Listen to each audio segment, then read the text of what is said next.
కాపాడాల్సిన housing board స్థలాలను కాంగ్రెస్ ప్రభుత్వం అమ్మకానికి పెడుతోందని ఆగ్రహం వ్యక్తం చేశారు ఎమ్మెల్యే మాధవరం కృష్ణారావు.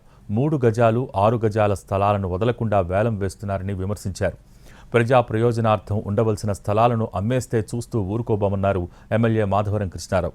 ఈ నెల 24న జరిగే వేలంపాటను ఆపాలని, లేదంటే బీఆర్ఎస్ పార్టీ నాయకులు కార్యకర్తలు అడ్డుకుంటారని హెచ్చరించారు.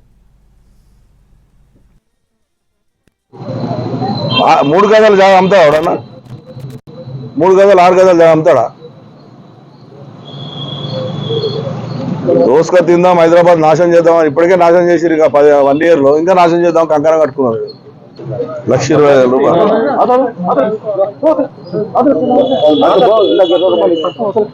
51 గజం, 51 గజం, 99 గజాలు, 66 గజాలు, 56 గజాలు, 30 గజాలు.